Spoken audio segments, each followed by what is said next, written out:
Tonight we gather in exceeding confirmation of a most holy bias.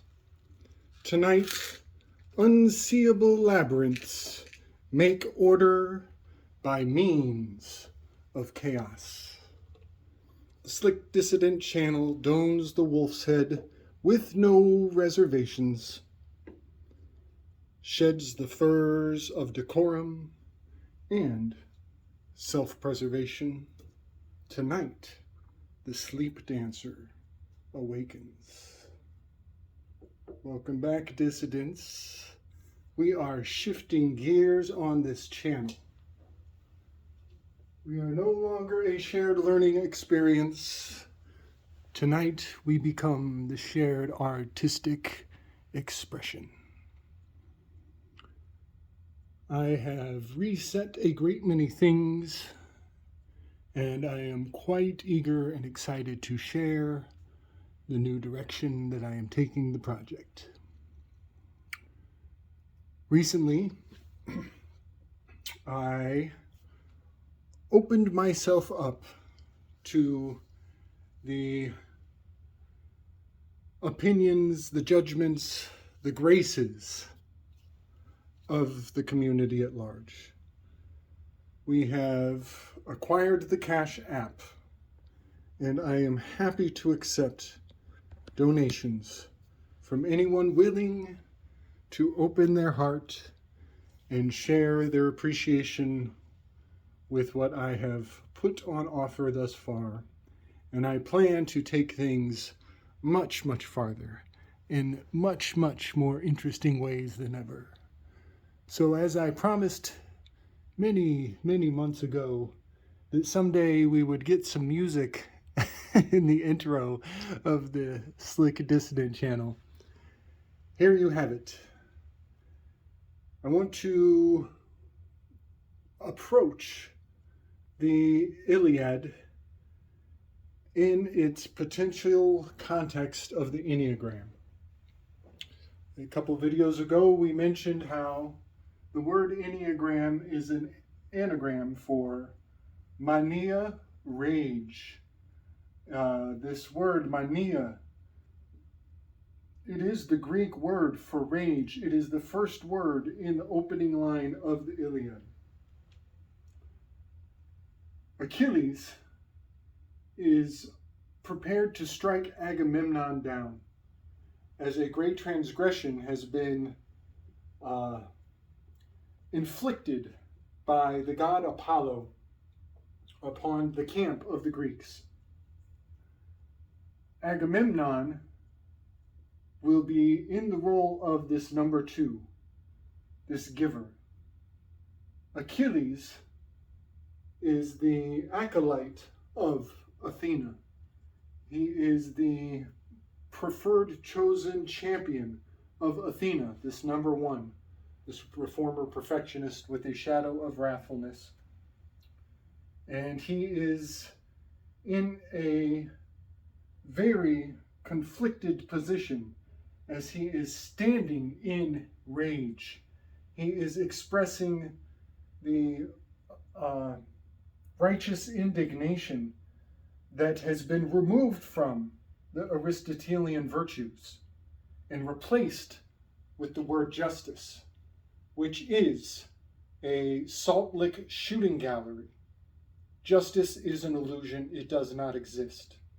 It is the ultimate trap, snare, chains that bind everybody to believe that justice can come from an external source.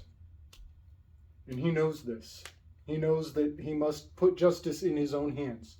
And Athena is telling him to cool your jets, homeboy. Don't be walking on the river Styx. Don't be making any vows on dark forces that you will regret assuredly. She promises him threefold reward if he will stay his hand and put that sword back in the sheath. The Magus card is Sagittarius. Sagittarius is being pulled by the ponytail backwards in a very uncomfortable position And the sword is not out of the sheath just yet. If the sword comes out of the sheath, it may not return without blood on the blade, lest you be considered a bitch.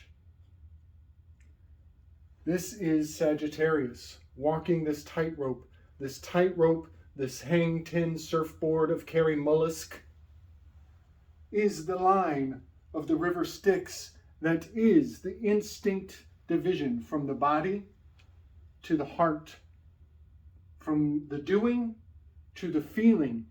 There is a great amount of instinctual information drawn upon from the elders and the ancestors, and it floods us in dangerous ways in the moment.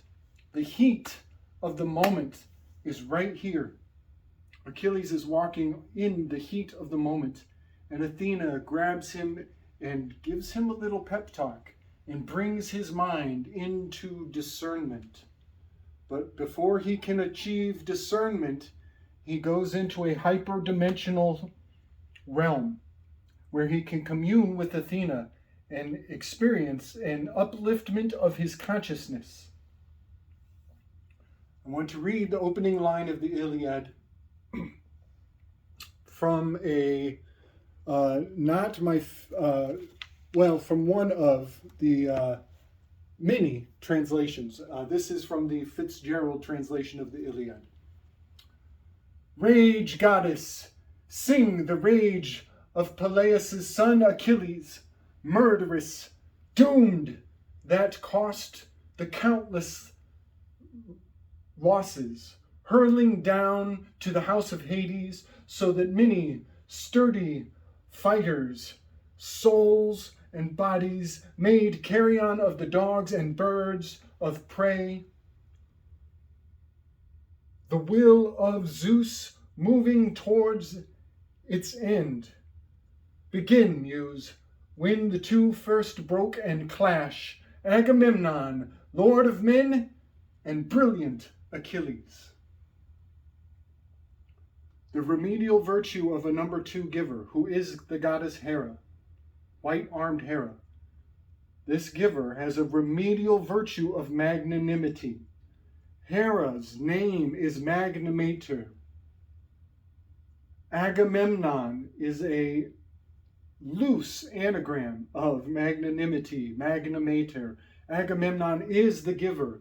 It is pronounced at least 6 times in a single paragraph in the Iliad, as Achilles is accusing Agamemnon of reversing his gifts and attempting to make a claim on the prize booty that Achilles has taken, that is Chrysalis, as Chrysalis was struck down by Apollo's plague.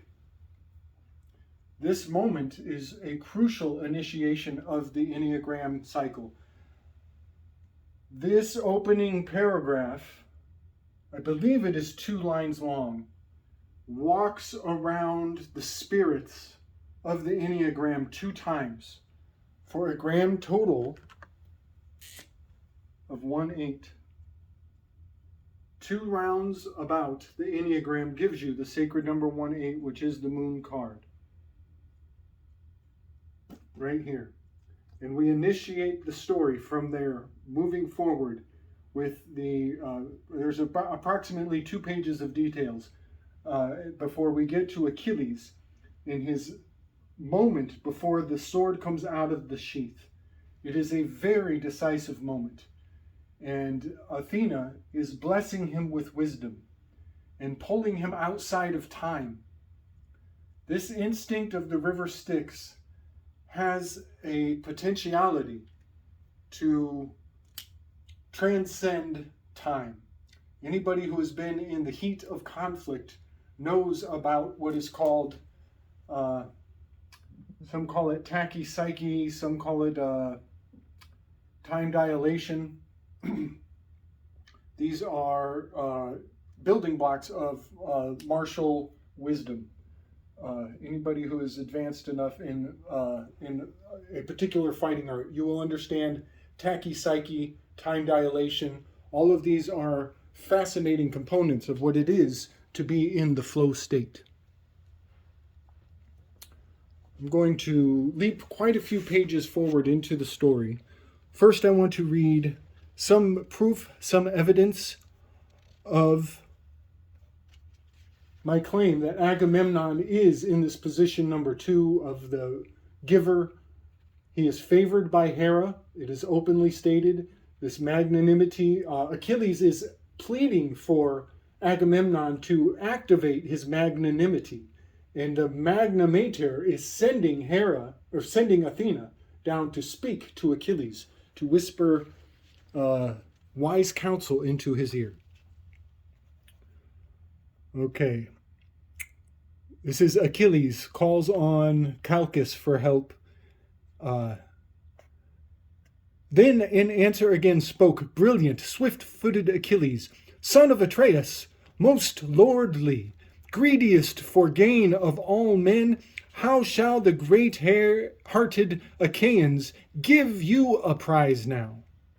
There is no great store of things lying about that I know of, but what we took from the cities by storm has been distributed. It is unbecoming for the people to call back things once given. No, for the present, give the girl back to the god. We Achaeans thrice and 4 times over will repay you. If ever Zeus gives unto our hands the strong walled citadel of Troy to be plundered. I just wanted to clarify that Agamemnon is very powerfully in the position of the giver. There is a pejorative term I will not use and refers to retracting a gift. I need to use it. I almost need to use it because the Indus constellation is in Capricorn, where the high priestess is stationed in the zodiac. I have to use it. I don't want to. I don't like to. But this is the Indus constellation. Is right under Capricorn. And so this plea to not be I hate saying this. I really hate saying this, but it is just a colloquialism. And it applies to the situation, to the heat of the passion of this moment. So Agamemnon is being overly prideful, who the infernal spirit of pride is Lucifer.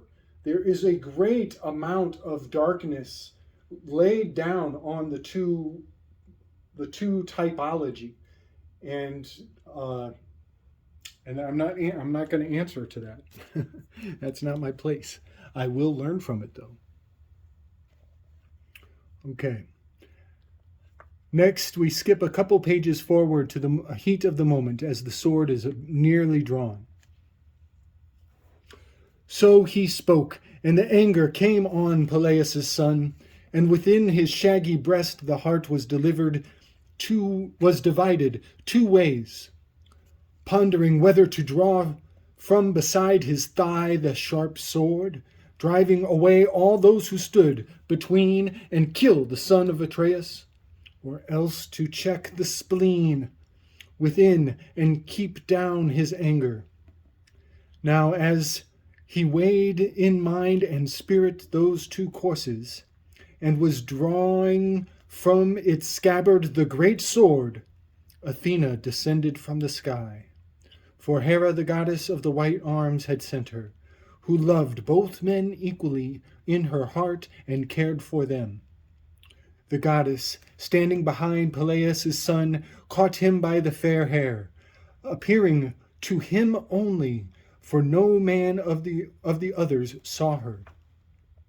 Achilles, in amazement, turned about, and straightway knew Peleus Athena, and the terrible eyes shining.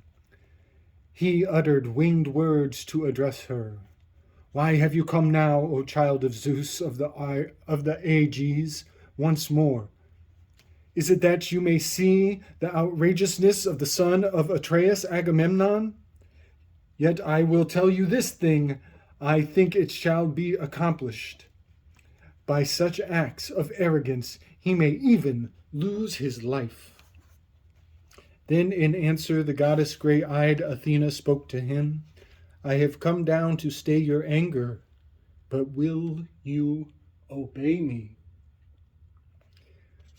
From the sky, and the goddess of the white-armed Ahera sent me, who loves both of you equally in her heart and cares for you. Come then, do not take your sword in your hand. Keep clear of fighting, though indeed with words you may abuse him, and it will be that way. And this also I will tell you, and it will be a thing accomplished. Some day, 3 times over, such shining gifts shall be given you by reason of this outrage. Hold your hand then and obey us. Then in answer spoke Achilles of the swift feet. Goddess, it is necessary that I obey the words of you two. Angry though I am in my heart, so it will be better. If any man obeys gods, they listen to him also. This is absolutely my favorite moment in the entire story of the Iliad. And finding its anatomical accuracy in the sky is revealing a great, great deal to me. I will try to bring forward an image confirming the anatomical impeccability of this card as Sagittarius. He does not have a bow. He does have the serpents over his head, almost in Ophiuchus correspondence. His legs are not quite as the Ophiuchus constellation should be. I'm wondering if the Ophiuchus is in fact here with this universe card. She seems to be embodying the serpent charmer even more so. But it is my assertion here that Achilles transposes out of the instinct moment and he comes into a hyperdimensional realm of consciousness to speak with winged words to his muse, to his goddess, and make a choice, make a decision as an acolyte of war to choose to use discernment instead of the passions, the transgressiveness of this river Styx. And by doing so, he adjusts his thinking and is rewarded by what is depicted as the idea of justice being served. But it takes many, many years.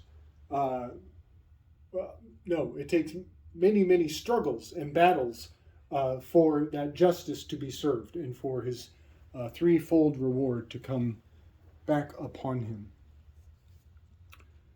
I will be closing this particular installment of the Slick Dissident Shared Artistic Experience off. Again, I've renovated the channel so that anybody who is inclined can bless my soul with whatever you deem necessary and appropriate. The name of my Cash App account is very simply, no spaces in between, Slick Dissident, capital S, capital D, no space, 4402. Thank you for your consideration. Thank you for your time and attention. It is greatly appreciated. This adventure will be continued, and I look forward to sharing more of my art with everybody. Much strength, much love, much wisdom and gratitude.